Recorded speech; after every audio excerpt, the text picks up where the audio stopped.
Okay. Mike Todd Archer with ESPN. Notice any difference in the mood around the team when it's coming after a win as opposed to what you guys have been going through? I think that's obvious. Yes, I mean, it's definitely a different feeling today. But, I think the biggest thing is we're on a short week, and, just the guys did a great job of getting in here, getting done what they needed to get done in the morning, and, I had later meetings, this was kind of a Wednesday for us. Excuse me.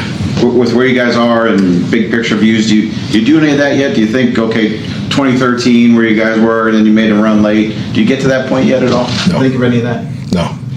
It's a fast week. I do know that just from having the opportunity to compete on Thanksgiving. I mean, it's a great game, obviously the history of it, especially the history here in Dallas. But there's so much to do, and you have to do it in a timely fashion because, the recovery of the players is at the top of the list. I mean, that's just the way I've always approached this game. So just getting them on a routine to make sure that we get, the game plan in order. But the rest of recovery is at a premium this week. Calvin Watkins, Dallas Morning News. He didn't play a whole lot, but you talked about Linville Joseph, his messaging to the team. Can you share a little bit about what that meant to Yeah, definitely. I thought Linville did a really nice job. We have weekly captains. He was the defensive weekly captain this week, and really all the captains have done a really, really nice job. They have an opportunity to speak in the final team meeting, and his message just really resonated. I think just like anything, he brings an unbelievable wealth of experience to our football team, and he's kind of like E.F. Hutton. All these guys don't know who the hell E.F. Hutton is, but for us, for our generation, we understand it. When he says something, people listen. You had a pretty full injury report. Any concerns about Cooper being on there right now? I'm sorry? You have a pretty full injury report. Any concerns about Rush being on there today? Just left Cooper earlier, but no, he's got some work to do, but I think we're gonna be fine. Sorry, this is the Athletic Mike. Early 2000s, you were in New Orleans when John Carney missed that extra point. Wow, that's great memory. Why are we bringing that up now? Well, for you yesterday when Seibert kind of missed it, for you being on the opposite end, just what are the emotions of that kind of play? You were on that end of it, and then you were on the other side of it yesterday. Yeah, no, that was amazing. I can see the similarity now, but that was an amazing play. But that was the last play of the game. New Orleans at Jacksonville, the River City Relay, if you want to get it right in your article. But and it was two-jet all-go special was the call, relay. So just you can put that in there too. But no, really cool play. Yes, but I think it just goes to show you this game. I mean, nothing's automatic. John Carney, incredible field goal kicker, and I think at that time, and I don't know if he still may be. Yeah, I mean, he was the highest percentage, rated kicker, I think, in NFL history at that time too. So, but yeah, definitely. That game yesterday in the fourth quarter was as wild as any game that I've ever been a part of. So, I'm sure it was a great game to watch. With extra points like that, though, when it is just 1 point, and what are your feelings? Are you kind of moving on to the next emotion, or do you take it for granted? Or I know the distance was different too. Yeah, definitely. I think as a head coach, it's your job. That's your job to be always the next play, the next situation ahead. I mean, it's no different than calling offense. Once the play is called, if you call 1st and 10 on the 35-yard line, maybe you're already on to second 1 to 7, second 8 plus. You're always anticipating the next call. So definitely. I mean, that's how I do it. I was glad it happened. So. Nick Harris, Forward Star Telegram. I think there was a lot to say just about the fight around the team, not only in the final 5 minutes, but throughout. But where would you say that fight's kind of come to the surface over the course of the last few weeks with guys like Dak, DeMarcus Lawrence, Al? Who have been the guys that have kind of embodied that for you guys? Did you say fight? Fight, yes. Yeah, fight? I think as a whole, they've just done a great job. It starts in the preparation phase, just really staying the course. Because you're always looking for things, and you can overdo it too. You can look at things, with a sensitivity that doesn't give clarity. But I don't feel like that exists in our operation.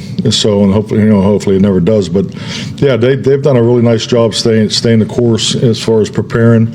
But yeah, I mean, if you need a definition of urgency, we've had it around here, the last month, and I'm frankly just thankful and just really happy for the players, that they had the success that they've worked so hard to achieve. So.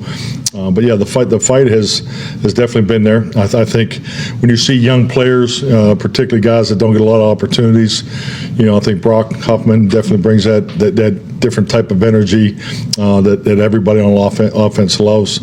You got to recognize Josh Butler, just the way he played, came on Hall. I mean, he's a tough kid. These younger guys that are getting opportunities but going in and playing with physicality and so forth. So I think that just shows to them and as individuals, the confidence that they have. But this group has really stayed the course. And in the run game, having 2 replacement guards up front, maybe surprise is the wrong word, but did you expect that type of production in the run game? Well, that was the plan. It was ground and pound. I mean, that's where we went into it. And frankly, I thought if we could have did better on third down, we would have really been in the type of game we wanted to play. I would have liked to definitely ran the ball more. But yes, I thought those guys did a really good job inside. Joe. Joe Hoyt, All City Dallas. You kind of touched on it earlier, talking about Josh Butler and these guys. Like, how much can guys like that who are just really relishing this opportunity, how much that can infuse, I guess, a little momentum into the team overall in terms of that fight? Oh, definitely. Confidence, production. It definitely brings juice. You could see it. You could see it during the course of the week. Just like even today, announcing the game ball winners. It's also Josh Butler had a hell of a day today. It's his birthday. He won the game ball winner for yesterday's game. He was a captain this week. That's a trifecta. So, but the energy that the team shows in those moments, I think, is a great illustration of what's really going on in the locker room. Chauncey Golson, since week 5, has been playing a little more outside. Obviously had a good game yesterday. How comfortable just do you see him, and just how have you seen him develop over the last? Just really happy for Chauncey. He's done so much for us in his time here, and just on special teams, and he does the little things that no one knows. He's used the wing on field goal protection, and so, but he's played a lot of different techniques, and he's never really given an opportunity to truly find a home. So just to see him play not only as much as he's been playing and contributing, it's just it's been great because you just remember those days of development, and he's really worked his tail off. Garrett Podell, CBS Sports. Mike, Kavontae Turpin told us in the locker room that you and him have a close relationship and that your embrace on Sunday really meant something to him.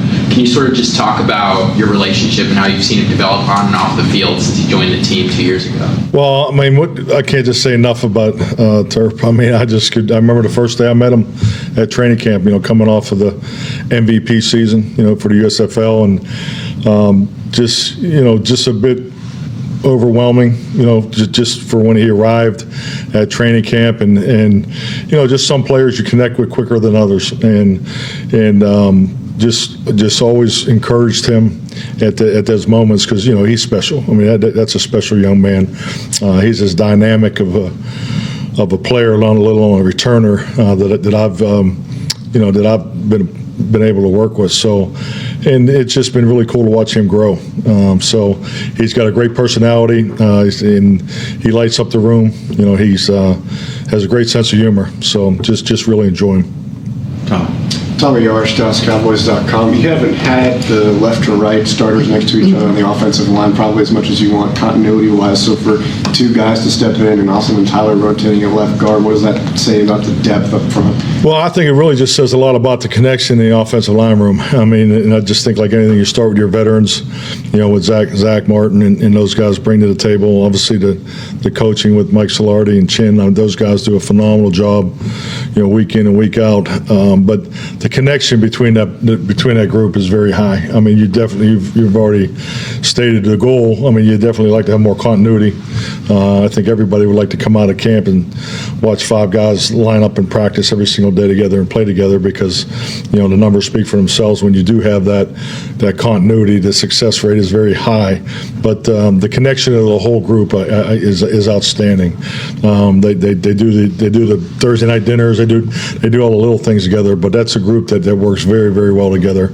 And I think when you get in those spots, it definitely gives you a chance. And those guys definitely delivered. Scott. Skyler Dixon with the AP. During the losing streak, you talked a couple of times about how you've always felt like handling success is more difficult than handling adversity. It's not a problem today, but I'm just kidding. Is that any part of your message this week? So bad you needed a win and you got one? No. We're still pretty far down in the valley of adversity right now. So we've made one step in the right direction. So we've still got a lot of climbing to do. So I mean, it's definitely to get some. It was great to get some, wind under our wings and start that. But this game is going to come on. This Thursday game comes on you so fast. It really does. And really, the rest of recovery I think is critical. You learn that over time, of how the planning and training of the team to get ready for this game. So that's really where my mind is and my heart is too, because I do know how important it is for this locker room, because we need this game. We recognize that the urgency's there, but we got a long ways to go. Ed Werder, WFAA. You mentioned how important yesterday was to the players, all things considered, the losing streak, who you were playing against, the circumstances, the roster you had available. How personally gratifying was it to you? Very, very gratifying, no doubt. On every level, have tremendous amount of love and respect for Dan, and a number of those coaches on that staff. So I had a chance to visit with Dan for the game. That was awesome. But the reality is too, I do not take it for granted for every opportunity that I'm a part of in this league. I think the year off in 19 really brought that home for me personally. So I do. I can't get to the stadium early enough on game day. I love every minute of it. I've done this a long time, so I do enjoy every moment. So when you do win, when on paper you're probably you're playing uphill. Definitely, it's gratifying. But at the end of it, this is a player's game. I mean, it always will be. I understand my role and the importance of my role. Most importantly, the ability to be consistent, especially in these times. But it's about the players. I just can't. That's the locker room. That's what I'll think about on the porch when I'm done. Just those moments to see the gratification of what those guys accomplished yesterday. And one follow-up on Turpin. Yeah. How unusual is it, in your experience, that a 155-pound guy can perform like he does in this league? Very unusual. I mean, he is, for as gifted as he is tough as nails. I mean, and he does it, week in and week out. So yeah, he's a special young man. I tell you, we're very blessed to have him. Brad Sham, 105.3 Mike. Coaching point, if you had to do over again, would you prefer Wanye slide down to one? Oh, definitely. I wish he should have fell right to his knees when he caught the ball. But yeah, that's we call it no moss. It's a no moss situation. So, I think just like anything, when you get in those spots, you got to look at everything involved. From a coaching perspective, the communication, the reminder there. But yeah, that game should have been over at that point. Cal. What do you attribute some of the guidance struggles with the penalties? Yes. It's a big emphasis. We've obviously talked about it, time and time again. And it's just the discipline and the stance of of breaking that plane, and it's just not consistent enough. There's communication, and every crew's different, but it has to stop. I mean, he knows it. I mean, he feels sick about it.